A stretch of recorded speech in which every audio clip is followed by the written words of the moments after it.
एक सकारात्मक सोच खुशी का प्रमुख कारण बनता है हमारे जीवन में। दोस्तों, आजकल की भागा दौड़ी की जीवन शैली में खुश रहना और डिप्रेशन में ना रहना वो अपने आप में बहुत बड़ी बातें हैं। मैं आप सभी को कहानी के माध्यम से यह साझा करने जा रही हूँ कि जीवन में खुश रहना और बेफालतू का ओवर थिंकिंग करने से बेहतर है कि आप अपने जीवन में किस प्रकार खुश रहें। आइए हम बात करते हैं एक कहानी के माध्यम से। एक बार की बात है, एक छोटे से गांव में अमन नाम का युवक रहता था। अमन के पास सब कुछ था, एक अच्छा घर, परिवार, एक स्थिर नौकरी, लेकिन वह खुश नहीं था। हर एक दिन वह चिंताओं में डूबा रहता। उसे लगता था कि जीवन में कुछ कमी है। वह अक्सर सोचता, मुझे खुशी क्यों नहीं मिल रही जब मेरे पास सब कुछ है। पहला पाठ क्या है? प्रकृति से जुड़ाव। एक दिन अमन अपने गांव के बाहर एक पहाड़ी पर घूमने गया। वहां उसे बुजुर्ग संत मिले जो शांत और प्रसन्नचित्त थे। अमन ने उनसे पूछा, बाबा, आप हमेशा इतने खुश कैसे रहते हैं? संत ने मुस्कुराते हुए कहा, प्रकृति के साथ समय बिताओ, यह तुम्हें सिखाएगी कि छोटी छोटी चीज़ों में भी आनंद कैसे पाया जा सकता है। अमन ने संत की सलाह मानी और हर सुबह सूर्योदय के समय पहाड़ी पर जाकर समय बिताने लगा। वह हरियाली, पक्षियों की चहचहाहट और ठंडी हवाओं का आनंद लेने लगा। धीरे धीरे उसे यह महसूस हुआ कि प्रकृति से जुड़ने से उसका मन शांत और हल्का हो गया। उसे अपने भीतर की खुशी का एहसास होने लगा। इसका कहानी का अर्थ ये है कि जरूरी नहीं कि आप अब जिस चीज़ में हैं उसी में रहें। आप बाहर निकले, आपके आसपास प्रकृति का आनंद ले, सूर्योदय का आनंद ले। आप बाग बगीचों में टहलें, बाग बगीचों में समय व्यतीत करें, प्रकृति का आनंद ले। संसार भर में भगवान ने हमें इस तरह से प्रकृति से बांध रखा है कि हमारे चारों तरफ हरियाली, पेड़ पौधे, हमारे पास दूर शहरों में हमारे पास एक से एक बाग बगीचे, जहाँ जाके हम अपनी मन की व्यथता शांति में प्रकृति के गोद में समय बिता सकते हैं। दूसरा पाठ।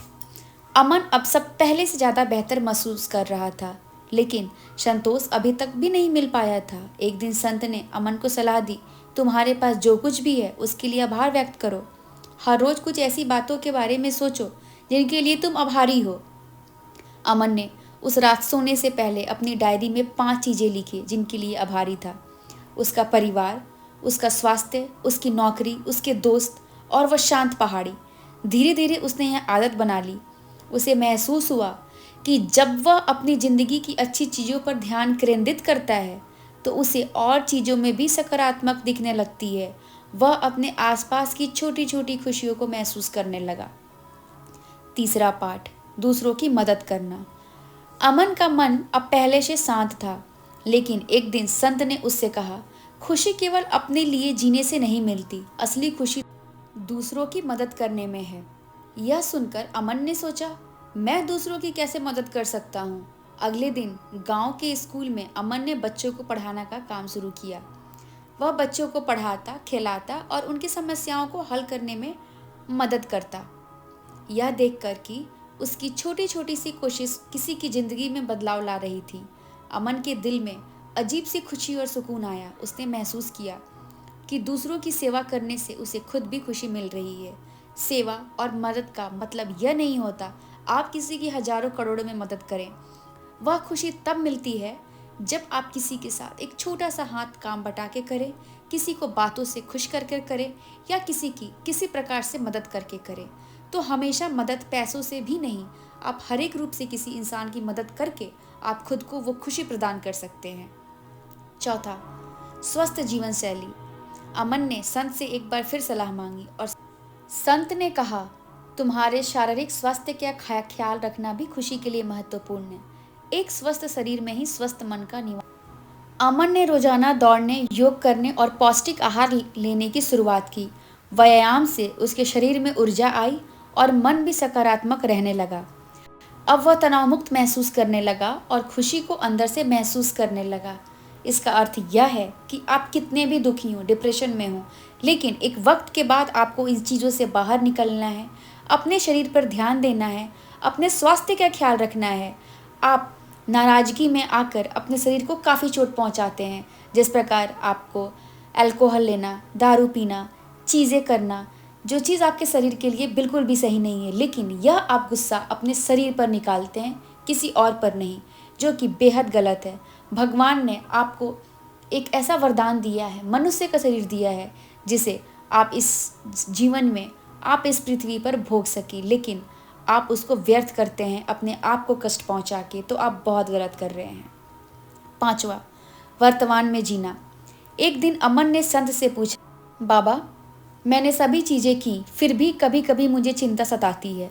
संत ने मुस्कुराते हुए कहा, तुम या तो अतीत में जी रहे हो या भविष्य की चिंता कर रहे हो। अगर तुम्हें सच्ची खुशी चाहिए तो वर्तमान में जीना सीखो। जो अभी है वही सबसे महत्वपूर्ण है। यह सुनकर अमन ने हर दिन वर्तमान में जीने की कोशिश की। वह अपने काम में पूरी तरह से डूबता जाता। परिवार के साथ समय बिताते वक्त पूरा ध्यान उन पर केंद्रित रहता, हर पल का आनंद उठाता। धीरे धीरे उसे समझ में आया कि जब वह वर्तमान में जीता है तो सबसे ज़्यादा खुशी होता है। यह अगर हम अमन की बात कर रहे हैं तो यह आपकी भी कहानी हो सकती है। आप अमन की जगह रहकर इस कहानी का हिस्सा बने और अपने आप से पूछें, क्या वास्तव में खुश हैं? अगर खुश नहीं हैं तो उसी प्रकार से अपने आप को ढालें जिस प्रकार अमन ने खुश रहने के लिए, डिप्रेशन से बाहर निकलने के लिए वो सारी चीज़ें की। समय बीतने के साथ आपके जीवन में भी इन चीज़ों का उतराव हो सकता है। प्रकृति से जुड़ाव, आभार व्यक्त करना, दूसरों की मदद करना, स्वस्थ जीवन शैली और वर्तमान में जीना। अब वह पहले से कहीं ज़्यादा अमन खुश रहने लगा और संतुष्ट महसूस करता था। उसे समझ में आ गया था कि खुशी किसी बाहरी चीज़ों में नहीं बल्कि हमारे अपने अंदर है। अमन ने या आपने अपने जीवन में संतोष, शांति और खुशी को पा लिया तो वह दूसरे को कभी इस रास्ते पर चलने के लिए प्रेरित कर सकता है।